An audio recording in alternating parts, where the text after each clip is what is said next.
Hi, I'll transform an old fireplace in our kitchen from this to this using only construction timber. But not just any construction timber. Sourcing is key for getting a good look. So I'll go through what I specifically look out for. Right, I was quite selective, but that's what we've got. And what I leave behind. No joy. Join me on this short project and I'll show 3 benefits of using wood like this, which I'm hoping just might make you think differently about the wood you use for your next project.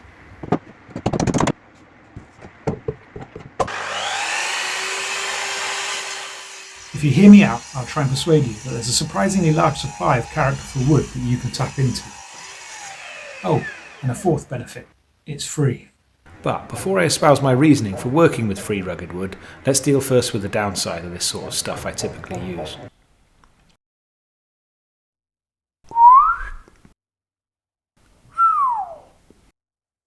Look at that. Oh, dearie me. Okay, let's take a look. See what we've got. Yeah, these bits of wood are far from straight. Some have a slight cup, others have a gentle bow, and most have twist after 70 years of holding a roof up. I've become pretty friendly with this sort of wood over the years. Without a jointer or thicknesser, I used it extensively throughout our previous house, for bath panels, shelving and window stools. All straightened with a table saw and a hand plane, a technique I'll show briefly later. It's not necessarily difficult, just time consuming. But I've already spent 3 years renovating our current house so far, so to use my brother's machine tools here is a no-brainer. By the way, I'm processing more wood than I need here, just because I want to pick the best looking bits later. So, this is construction timber, but it's clearly not the bland bright white stuff you're used to seeing in a builder's merchant or DIY store. So, how is it free and how is it nicely coloured?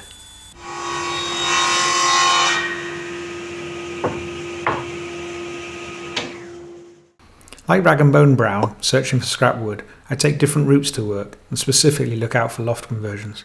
Luckily, all the housing stock I pass is from the 1950s and earlier, as the house age is a key indicator for what I think is good timber for these projects.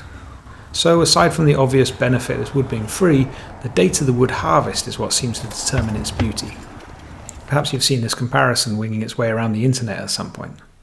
Okay, I've just got a collection of wood basically from various house ages in various parts of the UK that I just thought I'd show you as an example. This one here, starting with 1850s roughly, this house was built. It was a grand house in Cardiff. Really, really nice. This is pitch pine. It's really weighty. It looks like Doug fir, but it is actually pitch pine. It smells lash. This one's from a house in London. Just check out the growth rings on that. Unbelievably tight. So hundreds of years old probably. And the house was made in 1903, so very old piece of wood, lush. This stuff is amazing. Got this from Cardiff, and I used this to build the plinths in our kitchen and found this, probably hemlock. A really, really nice grain on that. Here's another little slice of it that I'm going to keep for something later, but really, really nice. Really interesting figuring on that. Then 1980s, again from Cardiff. Really, this is a little section I took out of it, nothing special at all, nothing to shoot your granny for. And this is obviously our modern day stuff, bland.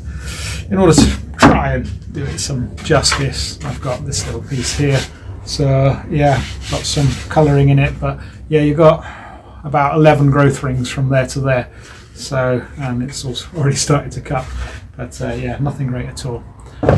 So yeah, go old is best. This wood came from the roof trusses of a house built in the UK in the early 1950s. Judging by its markings, it originated in Canada, which perhaps somewhat explains its tight growth rings.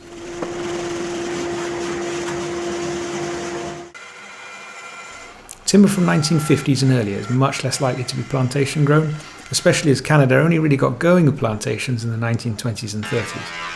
So unlike its modern day kin, this tree has had to constantly compete with its neighbouring plants and struggle unassisted against the elements. This slow growth would have been further hindered by Canada's cold climate, stunting growth for much of the year. So right here I'm comparing the characterful figuring this natural history has given these bits and deciding I like the little piece best. I therefore rip it down the centre to bring it to the thickness of the other planks. I'm thinking this will form the middle of a cupboard door.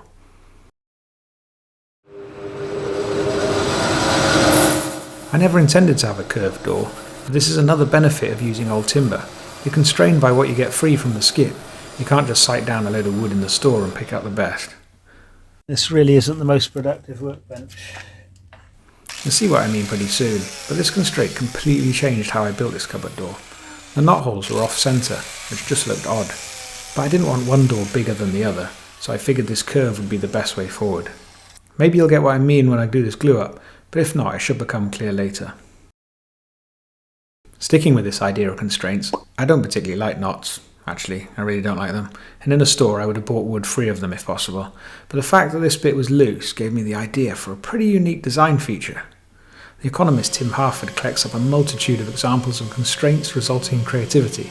One thing I've been thinking about is how LEGO produced some of their best kits at the point of bankruptcy in 2004. The freshly brought in Jürgen Wicknubstrop, probably butchering his name there, placed constraints on the teams to work with pre-existing brick pieces, rather than being free to invent new ones. Of course this is no such masterpiece, right? But had I bought wood in the store, there'd have been 2 straight doors here, and probably pretty boring. See, even Cat approves. Now, I wanted a shelf in there to maximise its use.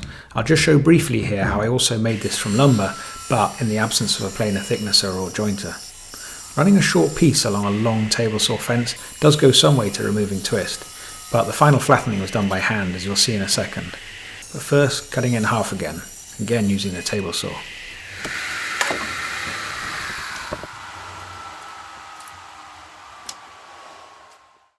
I was chatting recently with a good friend of mine who watches a lot of YouTube woodworking stuff. He said he loses interest when the table saw comes out, as he doesn't own one.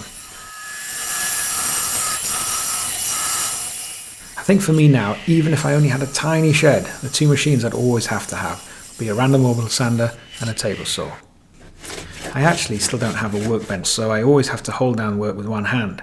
Therefore, this small hand plane is pretty essential. Using the table saw like a thicknesser speeds me up so much.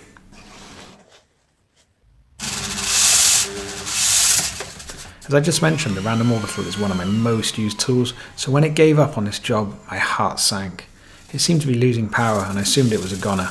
However, it was easy to take apart and find the culprit bearing. So if you own a random orbital, see this video link on the screen now and save it to your watch later thingamajig. It saved me about £100 or so I hope it does for you sometime in the future. Let's have a go. Yeah! Okay, back to the build.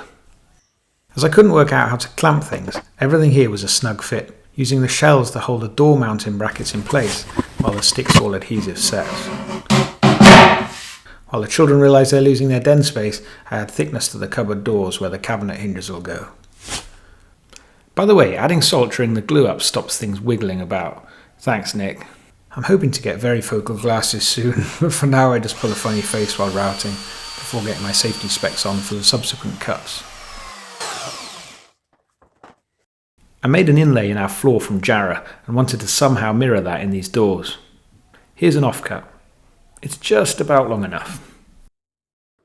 I need your input here, guys. Sorry to ask, but I have a fairly long-standing but friendly argument with one of my brothers. He thinks all beauty and design has traditionally had a purpose. I've tried to argue that 19th century carpenters making gates and things added touches of decoration before they left their job, which held no purpose other than to bring beauty and a smile to the user. I know we've all become more minimalistic, but please take time to tell my brother what you think. He's sure to watch this. Pointless inlay that detracts from the look, or something worth adding here? An obvious mistake on hindsight. I didn't account for the space needed for the hinges to operate. But here's a quick chance to show the table saw cutting curves. I really use this thing for everything.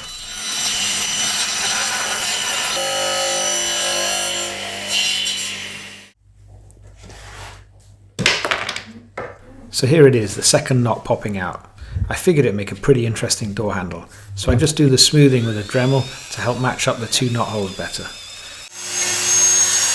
Not at all like the handles of your average IKEA jobby, is it? Just 2 more things to note about using old construction timber.